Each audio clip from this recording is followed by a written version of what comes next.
Right, so welcome everybody. Good afternoon. I hope you're having a lovely day. It's a sunny, beautiful day here in the UK, in Nottingham at least. I'm Graziella Figueiredo. I'm Associate Professor in Health Data Science from the University of Nottingham, and I will be sharing this webinar today. So this webinar, just to give you a quick background, this is a new webinar series as part of the Federated Analytics program from the HDR UK, and it's organized on behalf of the HDR technology community. So just a brief update. This series is going to happen recurrently. We're more than happy to hear your thoughts and your suggestions on how we can improve it and build a community around federated learning. And we will start by just giving a brief update on our activities, and then we'll go for the webinars that are scheduled today. So just some housekeeping. The session today will be recorded. If you have any questions, please add them to the Q&A session in Zoom. Let's follow the HDR values and please enjoy the webinar. So starting the webinar today, we're going to have a brief update from the Federated Analytics program, which will be delivered by Tim Beck. So Tim Beck is an associate professor in federated systems and bioinformatics at the University of Nottingham. He has experience in developing and implementing infrastructure support for federated analytics, and he's also a member of the GA4GH Discovery Work Stream. He's the health data lead at Elixir UK Node and the co-lead of the HDR UK Federated Analytics program. Following Tim, we'll also have a talk from Professor Andre Decker that I'll introduce prior to his talk, and also Stelios Theophanos. Tim, I'll leave it for you to give your updates. Thank you. Thank you, Graziella.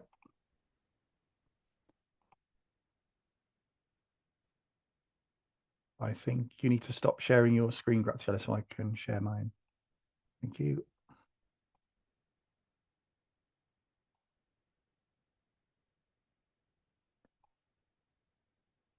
Okay, so hopefully everyone can see those slides. So good afternoon, everyone. Thanks for joining this webinar. So I'm going to give a quick introduction to Federated Analytics and present a one-slide overview of the HDR UK Federated Analytics program, which is responsible for organizing this webinar today. So what do we mean by federated analytics? So this is the process of analyzing data across multiple environments. So the data can be sensitive, so it cannot simply be brought into one environment, and or the data are too large to move. So broadly speaking, there are different types of analytics that are used for particular purposes and outcomes. So federated discovery enables data to be found. Federated analysis is the deeper examination and interrogation of the data. And federated learning is used to train machine learning models. And it's federated learning that we're going to hear more about today. So in all of these cases, the data stays where it is, and the question or the analysis or the machine learning model is taken to the data. So the federated analytics program is assembling and integrating existing infrastructure to support easier and reproducible federated analytics within trusted research environments. So as the foundation for this, we are using the work from two projects that have demonstrated how you can network TREs and run analytics across many TREs. So Teleport makes individual TREs appear to the user as if they're on the same network. This means that the user only needs to log into one TRE, and disclosure control. This is the process that ensures that outputs are safe, only needs to be performed once instead of multiple times. So TREFX or TRIFX enables analytics to be run across multiple TREs where the analytics and the results move and the data stays within the TREs. So all configurations, all the code, the environments, they're captured and recorded to enable reproducibility. So on top of that, the program is using international standards from organizations such as G4GH and Elixir. We are part of international consortia, so we learn from what works well elsewhere and share what we have developed in the UK. And we're also active in building an open collaborative ecosystem. So this is promoting open development best practice across the Federated Analytics program. So we have different ways for you to find out more about the Federated Analytics program. So we have a mailing list that will keep you up to date with the announcements. There is a technical drop-in session that is open to all, so anyone can come along, meet the team, ask questions, and find out more about the program. If you join the mailing list, then you'll receive the connection details for these drop-in sessions. Between the drop-in sessions, we use GitHub discussions to keep the conversations going. And today, as we mentioned, is the first webinar of a series that we will run every 2 months, covering a different topic around federated analytics each time. Okay, so now we have a quick section for audience participation, but nobody needs to worry because this is just going to be a poll. So since this is the first time that we've run this type of webinar, we're going to ask a bit about you, so folk that have made time in their day to join this Federated Analytics webinar. So we've got 2 questions to find out if you've joined other HDR UK webinars in the past and how familiar you are with Federated Analytics. So if you could spend 30 seconds answering these questions, we'd be very grateful, and all responses are anonymous. So hopefully that should have appeared on your screen.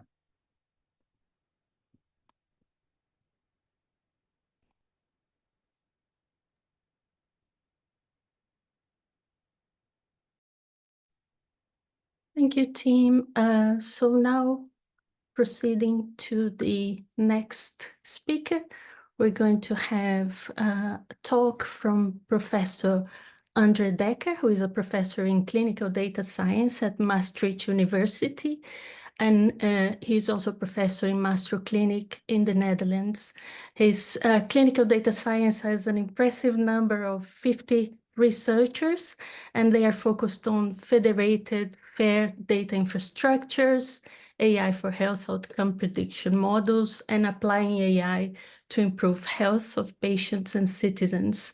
And Professor Dekker has also authored over 250 publications and has more than 50 PhD students. He has patents and has visited research appointments at universities in the UK, Australia, Italy, USA, and Canada. Welcome, Professor Andre. Thanks very much for your time here. We'll have time for questions in the end of the talk. So if you have any questions, please pop in the chat. We'll do our best to answer all of them, but if we go over time, we'll pass them on to the speakers and we'll get back to you. Thank you very much. Thank you for this lovely introduction, and thank you for having me at this first Federated Analytics webinar. So I do have some disclosures to make. I'm not sure if that's needed in these type of things, but I want to mention that we have a company, a spin-out from the hospital in which I'm involved, called Medical Data Works, in which we support this Vantage 6 open source solution. So bear that in mind in this presentation. So let me start by quickly saying to you why we started federated learning in Maastricht, and it had to do with a research that we did in 2006, in which we had doctors predict 2-year survival in lung cancer patients. And we found out that doctors were very bad at that. So they basically couldn't on an individual level predict whether or not a patient would live or die 2 years from now. And that started for us a journey on outcome prediction modeling and wanting to improve the accuracy of our prediction, because we felt if we can more accurately predict which cancer patient benefits from which treatments, we should be able to help our patients choose better which treatment fits them. So that's the goal of our research. And as was mentioned, outcome prediction model is a big thing. But Maastricht is too small. And so what we wanted to do is have data from all hospitals in the world, aggregate that, and nowadays that's done with AI. It used to be more statistics. Use that in the next patient, see what happens, and create a learning healthcare system in our hospital, but also in other hospitals in the world, rather than just doing what we do now. So that's our rationale. And obviously, in our thinking, so we're very much a real-world data, hospital-based, routine clinical data group. Not so much in the omics domain. So we work with EHR data and imaging data coming out of the clinic. So our main goal is to ask ourselves the question: how can we get access to 100,000 hospitals? Because that's where the data that we need to do this outcome prediction modeling sits. And so we're mainly worried about that problem, not so much the size or the quality of the data. Our main issue is fragmentation. And as I'm sure you know, if you ask people, send me all your data to Maastricht, give me all the data of the UK to Maastricht, for instance, you have a few answers. People don't like that. So they will tell you, I don't have the time, I don't want you to have my data, I'm not allowed to use to do that, ethics and privacy, and I can't. So this whole federated data, federated learning infrastructure is trying to address some of those long-standing barriers by not sharing the data, as was already mentioned by Tim. So if you don't want to centralize the data, you want to have a federated approach, you have to bring the research to the data rather than the data to the research. And if you want to do that, then, and here comes a metaphor that I'm going to use quite often, if you want to do that, then you have to solve a number of technical challenges. The first thing is that you have to be able to send each other questions, right? So I have to be able to send a question from Maastricht to Nottingham, for instance. And so we call those questions trains in our metaphor.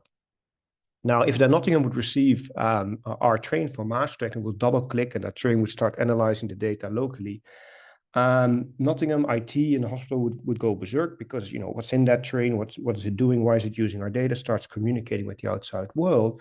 And so you need a lot of governance, and I'll spend a little bit of time on that, and security, and we call this track in the metaphor. But you're still not done, because if you send a train from Maastricht to Nottingham, that train doesn't speak English. So the data in Nottingham has to be in a state where not only can it be read by an application, but can be understood by an application. So that's a very high demand, because it not only talks about what syntax is there, or Excel or relational database or a graph, as we are more fond of, but also the SNOMED codes have to be the same. The interoperability has to be at a very high standards, and nowadays that's called FAIR data. And many, I'm sure if you know this. So we call these FAIR data stations. So in our thinking, every hospital is a station, every question is a train. And the trains need to reach the stations over the track. And that's, in our metaphor, the personal health train. So that's how we often explain it also to lay people. Now, just to give you a short introduction of our local history. So we've been working on this since 2007, when we first written in a grant that the CAT project, the Computer Assisted Diagnostic Project, will use heterogeneous data from distributed database in multiple clinical centers to develop and validate patient-specific prediction models. So that has been our goal from the start. And this CAT is now, for instance, Stelios will tell you, is the CAT Atom CAT. It started at that time. We then developed such a system with Siemens, the EuroCAT project, but we were unhappy with Siemens and any other vendor with that, because Siemens put in a hook, and the hook was an IP hook. That is, anytime you learn something in our infrastructure, we get to have first option rights on what is learned. So they put in an IP hook.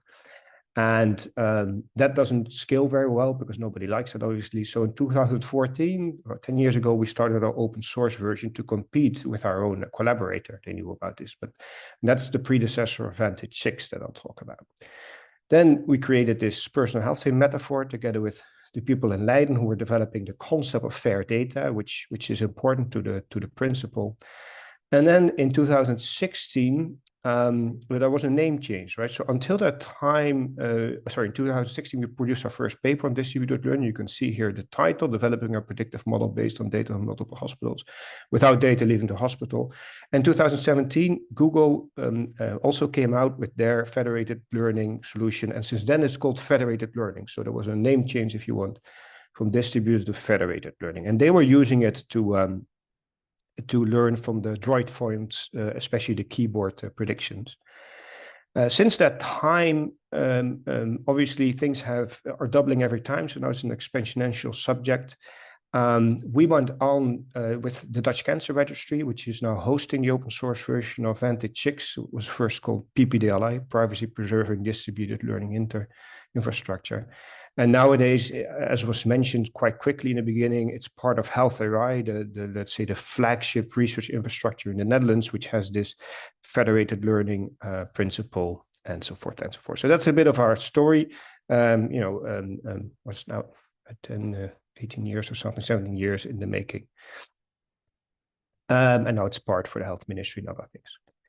So at the moment in my department, we run about 21 projects and 20 of them are federated learning. So we have moved completely to this principle in different, we still work mostly in cancer, but we also work in Alzheimer and in COVID and arthritis and so forth. And we also nowadays work outside of medicine because the principle of using sensitive data to learn something useful obviously applies to other people. So that has grown to a network of international centers. And from the beginning, Cardiff, Manchester, and Leeds have always been very active with us, right? So it's also very good that Stelios is presenting next because they put a truckload of work in this space. But it enables us to do federated learning projects on a global scale. And we want to do it global for a number of reasons. First of all, of course, globally have more data. So what you learn in terms of AI and machine learning will be better, generally speaking, because more data means better AI. But more importantly for us, it's more diverse data, right? If you want to learn an AI that works in all races and all health systems, and all types of CT scanners and health systems that you have, then the AI needs to see that, right? The federated learning algorithm needs to see that. And so going global especially is useful to get generalizable conclusions. So that's our main reason to do it. So an example project, I'll just show one. As I told you, I have many, but I want to talk about Vantage 6 and some of the tech behind it. So this is a project that we have finished recently. Again, it includes UK centers, Cardiff, Manchester, and Leeds. And so what we're trying to do here is learn in AI that can, on an image, find out where the tumor is. So this is a CT scan. This is where the doctor thinks in yellow where the tumor is, and this is where the AI thinks that the tumor is. And so our goal is to learn such an AI so that the doctor doesn't have to delineate the tumor. And you might also get better standardization of the delineation. And again, doing it globally in India and Brazil and China and Europe, and the States, we hope to get an AI which generalizes well. And so that works well. You see here for the guys in AI or girls in AI, there's this iterations, epochs, and you can see the quality of the delineation. You actually compare this one and this one go up. And so that is going well, and we're publishing on that, just as an example. This is something we're doing at the moment, trying to roll it out with across Europe in cancer by European funding. And again, Leeds is involved. Jeff Hall actually works, I think, Stelios boss nowadays. So we're heavily involved with you guys as well. Okay. So that's some introduction of where we're coming from. Now about Vantage 6. I'm never sure how deep technically I need to go because there's a new seminar, but let me give you some principles here. So the principle, what we started at least with, if you have a researcher with a question or a train in our lingo, there's this track. This is hosted by a neutral party. In our case, it's Medical DataWorks, that's Spinnet I told you about mostly, but it can be anyone. And then you have hospitals that have data and that want to work together. So the researcher launches a task. The task is being sent to each of those nodes. The task is calculated on each of those nodes. The task results are shared, and iteratively you can learn a model or an AI or a dashboard or cohort discovery or whatever you want to learn in that way It's Docker based, so we use Docker a lot. And that's the start. So some design principles is we want to have each party to own their own data. So we are in full control, and you decide as a hospital what is being done with your data. It's quite important. We want to have flexibility. So nowadays we can handle both horizontally and vertically partition scenarios. And if you don't know what that means, just ask and I'll explain in the chat. It did mean that we had to do some node-to-node communication difference in the infrastructure, which is now built in. And we also have heterogeneity as our principle. So people can have different hardware, different operating system, different source data models, right? Some people, they might use images in DICOM, somebody might use OMOP, or somebody might use one of the omics standard, but somebody might use Excel, or per project this has to be standardized or graph, but we want to be flexible in that. And we're also flexible in the algorithm language. So if you want to build your federated learning, we started in MATLAB, for instance, and then we moved to R, and nowadays we do everything in Python. That should be flexible as well. So that's, and it does all these things differ between our projects generally. Some very technical stuff. What do you need locally? I'm not sure if if you were looking for this, but anyway, so there's very minimal requirements. If you do a simple text-based algorithm, if you do a federated deep learning, obviously things quickly become heavy, because you have to locally have, or in the cloud, wherever you are allowed to store your data in this trusted environment, as was just discussed. Maybe in the UK, it can be moved in those environments. But anyway, if you want to do something simple, you need simple, and if you want to do something hard, you need high power stuff. Very different OSs. You need the internet to work. You need some firewall settings to be, you have to allow HTTPS communication, and you should be able to reach, in this case, the medical data workflow. But if somebody else hosts this, Advantage, it can be something else. You have to be able to find those sites. In terms of security and privacy, so this requires quite a bit of things. We do a lot of data protection impact assessment, and I'm sure you are doing such things as well in your environments. We do penetration tests. We recently did one in January to find out how it worked. There are some basic things that are implemented, like every project is separated. So you won't. If you're part of the AtomCat project that Stelios will show, you're not necessarily a member of another project, or can see other projects that are doing something else. User role-based access to factorization. We work in the Azure cloud, but now we're gonna, for someone else wants to host something in the Google cloud, and then we're gonna help them do that. So it depends on how do you want that. Tracks are protected, obviously, with encryption. You don't need a public IP. This is actually quite important. So in some implementation of federated learning, centers are required to put their data in the DMZ. That's not going to work for hospitals. They will never do that. So that's important. So it's a pull system rather than a push system. And we're working on getting this 27001 certification. Should be okay. Governance should not be underestimated in such things. So this is showing that what we're doing for Vantage 6, this is the Medical Data Works ones, but it's really, I think, not really related to any specific implementation of federated learning.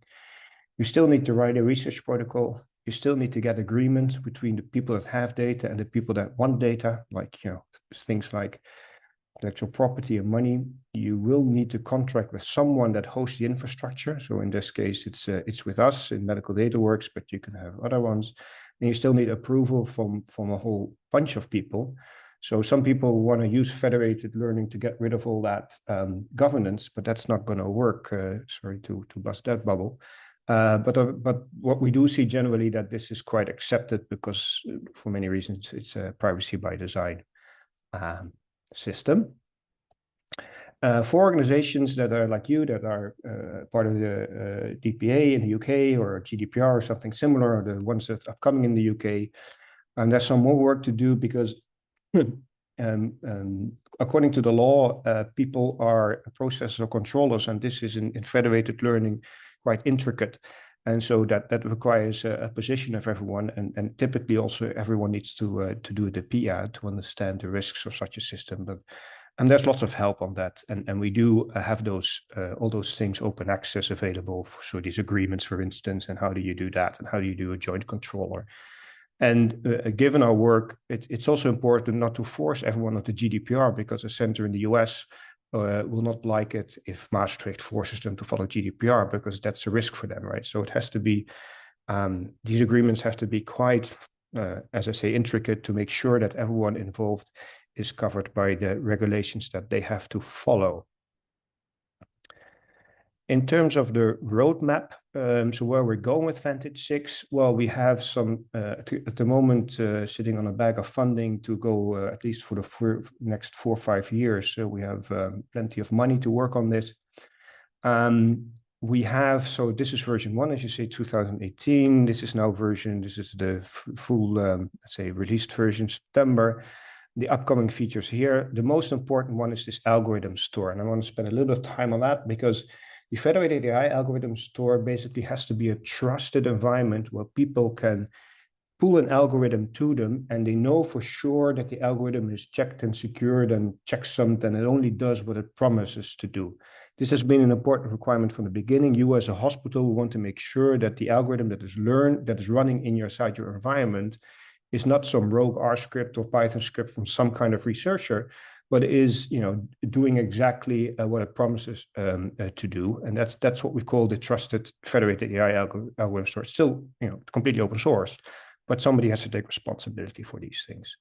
We're also looking at Kubernetes, Kotlin, different container technology, except besides Docker, working on better support for different sources and easier deployment. And this is now, by the way, this is the recent version, it's April. So the algorithm store is now there. We just have to fill it further. And this is what we're filling it with. As Tim was saying it, there are a few phases, right? So we actually in the federated learning have to go typically through all those phases, right? We first have to find out, you know, how many patients does everyone have, what data elements does everyone have.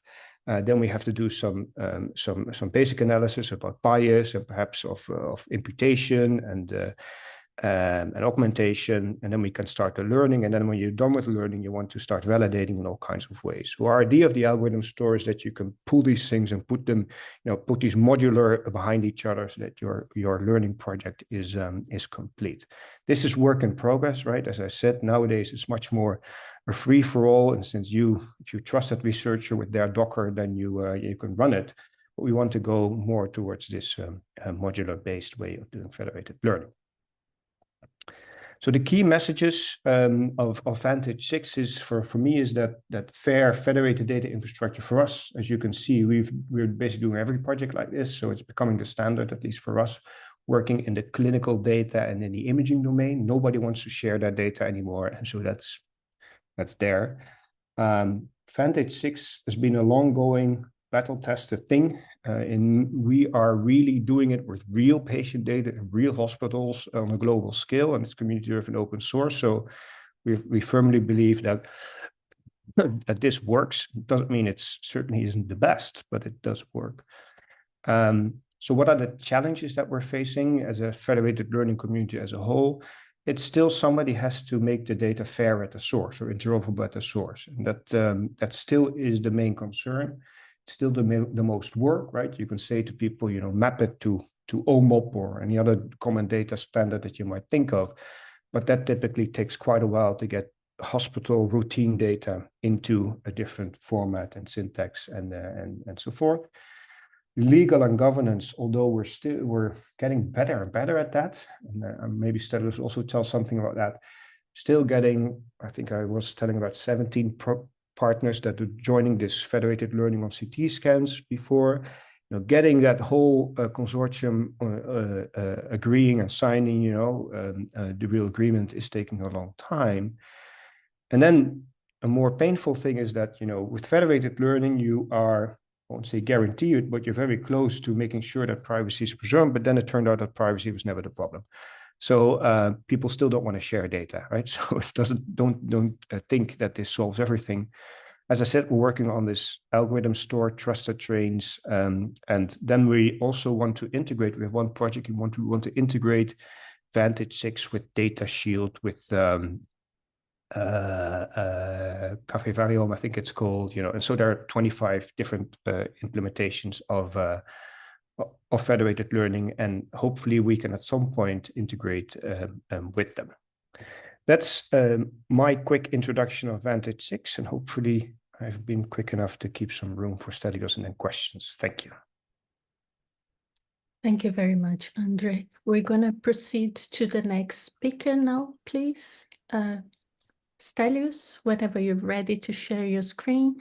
So Stelios is a data scientist that leads Hospital Trust. He's specialized in federated learning to improve healthcare outcomes. He leads the transformation of the Leeds hospital patient data to the OMOP format. He's part of the DG1 network. And his current and past research is mainly focused on cancer research and improved patient care. Thanks very much, Stelios. Whenever you're ready, you can start. Thank you for the introduction, Graziella, and good afternoon, everyone. So in my presentation today, I will talk about the AtomCAT studies, which I carried out as part of my PhD studies at the University of Leeds. And then in this AtomCAT studies, we basically implemented federated learning using the Vantage 6 infrastructure that Andre has introduced in order to develop and validate outcome prediction models in anal cancer. So first, I will give a short introduction on what federated learning is and what its main advantages are. And this will be quite short since Andre has already provided a more detailed explanation. After that, I will present my work on the AtomCAT 1 and AtomCAT 2 studies. And at the end, I will mention some of the common challenges that we face when we set up and carry out the federated learning project. So the first question we're answering today is, what is federated learning? But before we get there, let me give you some context around anal cancer, which was the focus of the AtomCAT studies. So anal cancer is a rare disease with a rising incidence rate. The current gold standard of care for localized disease involves radiotherapy and concurrent chemotherapy, with surgery left as a salvage treatment. And studies have shown that this treatment regimen leads to relatively good outcomes. However, chemoradiotherapy still leads to numerous early and late side effects that can impact the quality of life of patients even years after they complete their treatment. So you might be wondering, why do we want to study anal cancer? Well, in the past decade or so, with modern precision oncology that has brought an increasing use of molecular profiling and tumor substratification, it means that a growing number of patients are being treated with targeted agents based on their tumor genetic profiles. And this means that all cancers are becoming rare cancers. And therefore, in these studies, we used anal cancer as an exemplar for rare cancers. But there are also many challenges associated with conducting research in the context of a rare cancer. So for example, data sets from a single center are often limited in size, so it can be quite difficult to obtain enough data locally to generate robust evidence or robust conclusions. Specifically in anal cancer, the studies examining the effect of prognostic factors for different disease outcomes have quite inconsistent findings, and the majority of these findings have not been externally validated. In addition, there are very few studies examining the effect of other more complex factors like tissue, blood, and imaging biomarkers on these outcomes. And finally, tumor volume data are not available in the majority of data sets, and definitely not in registries. So we thought one approach that we could use to address all these challenges is, of course, federated learning. So back to our original question, what is federated learning? So you might be more familiar with the traditional multi-institutional data analysis approach, where data is pulled from multiple locations into a central repository, and then it's analyzed centrally to create the central model. In federated learning, however, no individual level patient data is shared between centers, but instead the model is sent to each of the center's nodes, where it is updated locally with the local data. And then only model updates and aggregate statistics are sent back to the central server or a neutral node where they're compiled together to form the federated model. And this is an iterative approach, and this is where this federated approach differs from a meta-analysis approach, for example, where the model is sent back and forth between the central server and the nodes multiple times until the final model converges. And this final model that we generate is almost mathematically identical to the model that is generated by the traditional centralized approach. And the main advantages of federated learning over the traditional approach are that it helps us preserve patient data privacy by not having to share an individual level patient data across centers, which in turn minimizes ethical and regulatory compliance issues. In addition, the traditional approach often presents challenges with data silos, where the valuable data that we have is fragmented across other different institutions or even different systems within an institution. And therefore, we're not actually using the data to its full potential. But with federated learning, we can overcome these silos and enable collaborative model training across these distributed data sources. And finally, by adopting a federated learning approach, we can analyze larger, more diverse data sets, improving the robustness and generalizability of our models. And ultimately, this leads to more accurate predictions and insights.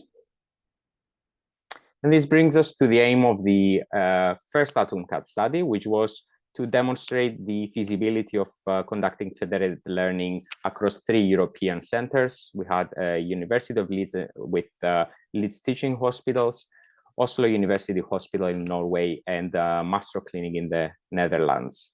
So in this proof of concept study, we analyzed data from 281 patients that were treated with conformal radiotherapy techniques for anal cancer across the 3 centers. And this, at the time, was the largest international retrospective cohort to have been analyzed. In the main analysis phase, we created a federated Cox regression model for overall survival, which performed quite well. So we had a concordance index of 0.72 that was also maintained during the leave one center out cross-validation phase. So overall, the AtomCAT-1 study demonstrated the feasibility of federated learning for outcome prediction modeling in the context of a rare cancer. And then next, we thought, why not extend this work further in order to include even more centers and analyze more patient data? So we wrote the protocol for the next study that was called AtomCAT-2, and we shared it with many centers across the world that are treating anal cancer. So a few months later, we established the AtomCAT consortium that now consists of 16 centers across the UK, 8 European countries, and Australia. So in AtomCAT-2, we aim to expand our cohort in order to analyze data from more than 1,000 patients. And in addition to overall survival, we also wanted to explore 2 more clinically important outcomes: local regional control and freedom from distant metastasis. And ultimately, through developing and validating these federated prediction models, we aim to identify key prognostic factors for each of these 3 outcomes. Throughout the study, we tried to implement a very much an open science approach, and we did this in several ways. Firstly, we pre-registered our study protocol and statistical analysis plan in Open Science Foundation. And once we finalized these using feedback from all of the other centers that we recruited, we published them in an open access journal. Specifically in the protocol, we pre-specified which factors we would be including in our models, and we carried out a prospective sample size calculation in order to find out how many factors we could include in our models for different cohort sizes, because at the time we did not know what the final cohort size would be. For the federated learning analysis, we chose to use the Vantage 6 federated learning platform because it is open source and free for all of the centers to use. And finally, we're sharing all the code that we developed and used throughout the study in GitHub and GitLab. In terms of the technical details, we developed a project-specific data dictionary to make clear to all of the participating centers which data items they had to collect and how to code these. During the model development phase, we developed a single primary multivariable model for each outcome. And as I mentioned before, all models were pre-specified, so we didn't carry out any variable selection during the analysis phase that could lead to model overfitting. In addition to the primary models, we also developed several secondary models for each outcome in order to explore the impact of other less established factors on these outcomes. The performance of the models was evaluated using Harrell's index, using two different approaches. So first was the internal leave one center out cross-validation, where we trained the model on the data from all centers except one, and then we validated on that final center. And of course, we repeated that multiple times to cover all the possible combinations. The second approach was the external validation approach, where we validated the models on completely unseen data sets that were not used for model training.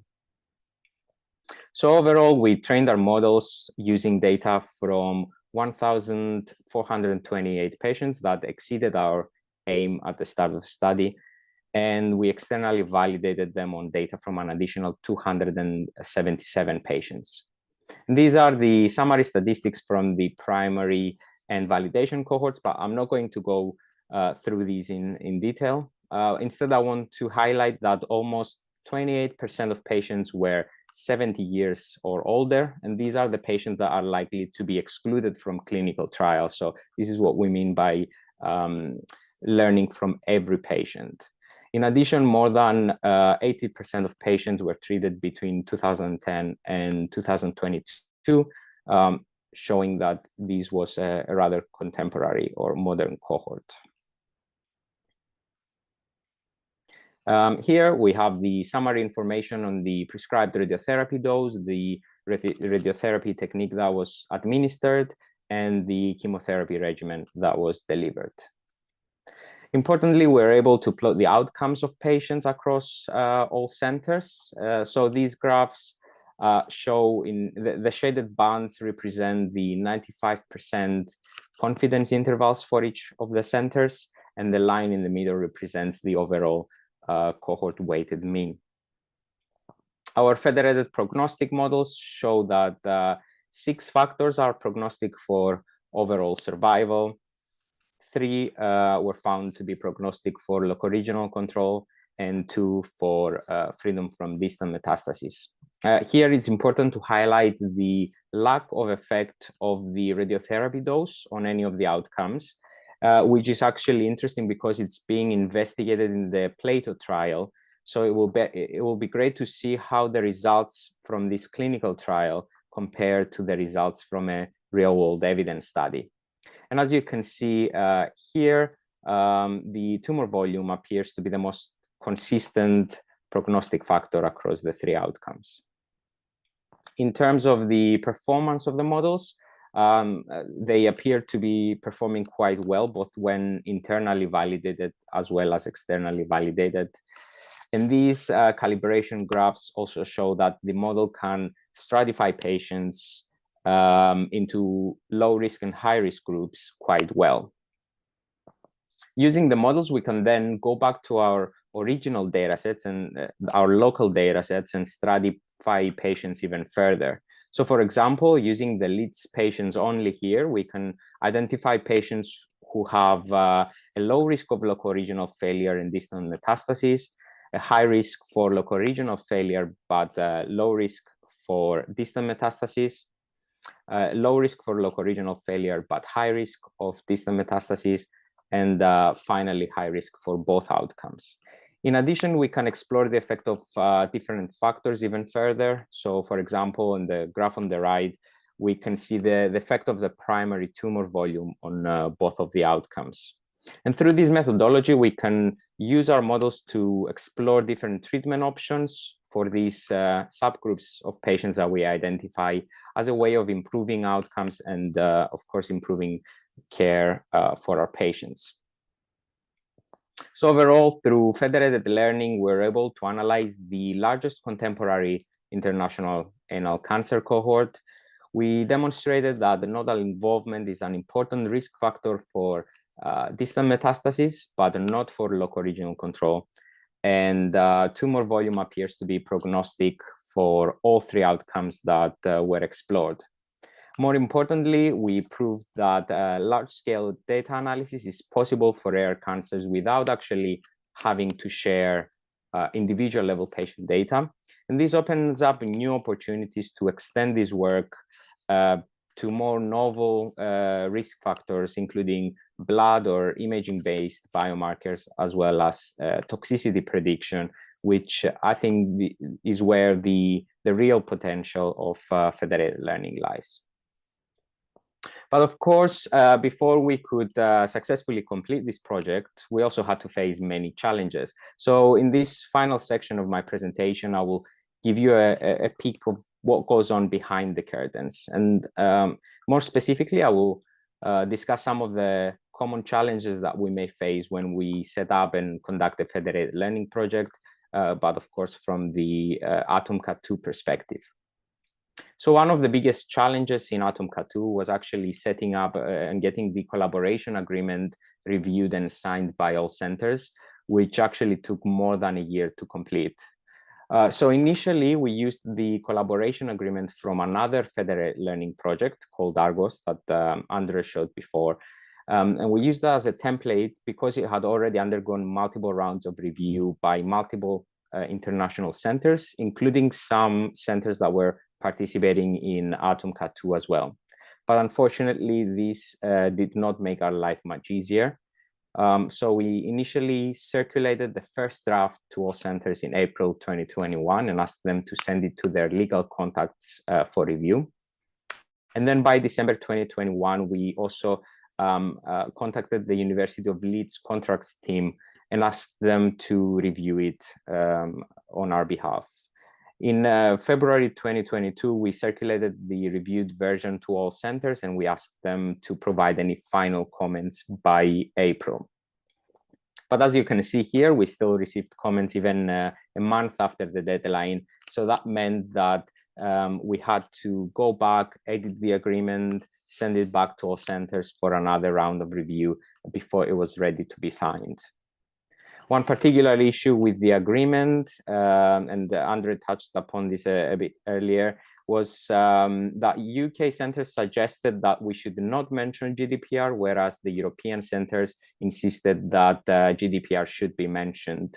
And to make things even more complicated, European centers started rewording this section on GDPR according to their own default definitions, which in some cases contradicted each other. At the end of July, we sent the final version out to all centers to collect signatures, and we finally had the fully signed agreement in place in October, so more than 2 months later.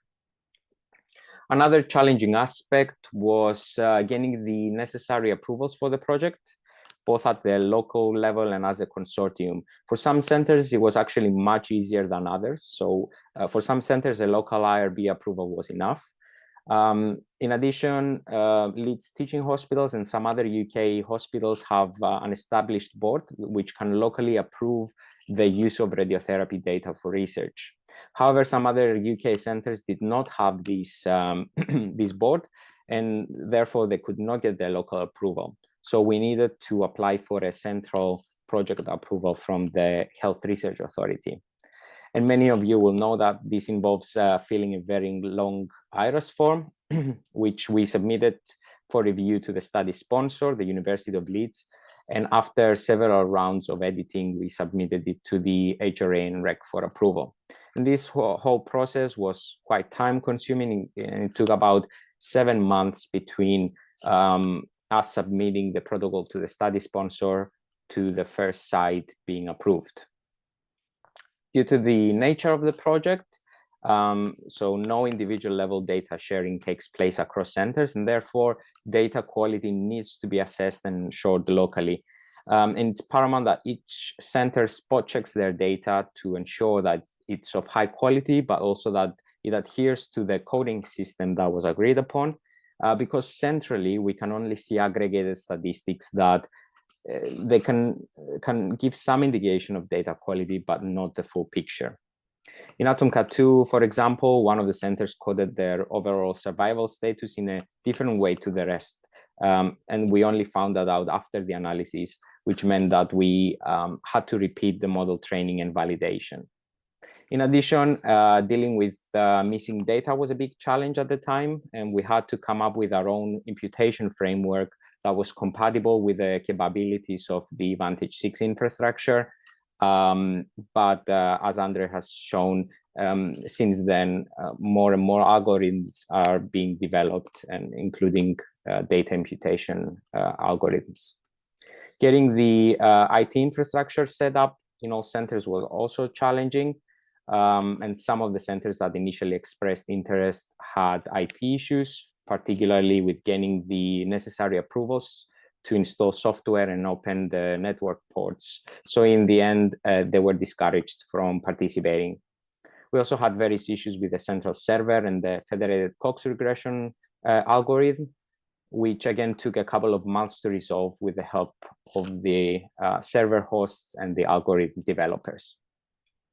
So in summary, our three main learning points from this section are that local data collection and curation is still one of the largest barriers, even in federated research. Ethics of using data for research is also an issue, and getting busy clinicians to work with their legal teams is almost impossible. This brings us to the end of my presentation. I'd like to thank my PhD supervisor, Dr. Aina Appelt, as well as the other co-investigators from the 16 AtomCat centers that contributed to the success of this story. Thank you for listening. Thank you very much, Stelios. Now we're going to proceed to the Q&A session. I noticed that some of the questions have already been answered by Andre. I have one question that popped by a few users around not only the quality of the data that's being used for federated learning, but you will notice that for some problems, so for example, for the anal cancer example that you gave to us, Stelios, you use age, for example, as a parameter. I've worked before in a dementia problem in a federated context, and we used age as well. And we realized that if we train the dementia prediction model with UK data, when we try to predict it in other countries such as China, the model completely breaks. So it's an issue that goes beyond the quality of the data collected, but there is also contextual factors that will affect the effectiveness of the model. So this is a question for both Stelios and Andre, if you came across these issues, and how can we flag this up or conduct meaningful federated learning without diluting results, because the cohorts have cultural and contextual differences, even though the data is curated correctly. Yeah, Andre, do you want to go first? Sure. Thanks. Thanks for the question. So first of all, I would like to note that this is equally a problem in centralized learning. Right? If a Chinese center submits your dementia data to a central location, then also you have to figure out, oh, this is very different. So what do I need to do now? So it's not really a federated learning question. And the solutions that you apply are the same, right? So you're looking for things like, is there a bias between the two cohorts? The age might be very different, right? Or the outcomes may be very different. And then, or you might have a lot more missing data. We've noticed this in China, for instance, that because of the health systems, they have very few knowledge of who's alive and dead. And for instance, so what do? You start talking to that center and says, what is going on? Why are you so different, right? And then you have some decisions to take. You can exclude the Chinese center completely, or you can include them and see what happens, right? And we do this, right? So as I answered in one of the questions, typically what we find is that the bias is way less of a problem than we think. The AI algorithms that we learn typically benefit from even such a biased Chinese data to learn from. And it doesn't deteriorate the model as much as you might think. So because you can validate the end result in your own data and see if it works with or without the Chinese center in this example. So first of all, it's the same problem as centralized. And second, it's less of a problem than people think, in my opinion. Okay, thank you. There is a question, I think is for you, Andre, from Phil Quinlan. So for the description of the workflow that you use in your Invented 6, does it use TES or WES or arrow crates at all? No, at the moment, no. I think Carol asked that question, right? So at least I answered that. So I think our crates and things like that, they are describing the research workflow, right? The question, the algorithm, for instance, and the metadata around it, and what does it do? We are doing some of that in the sense that we want to describe, what does this model algorithm actually going to do, and what does it need, and so forth in this algorithm store idea. But we are not there yet.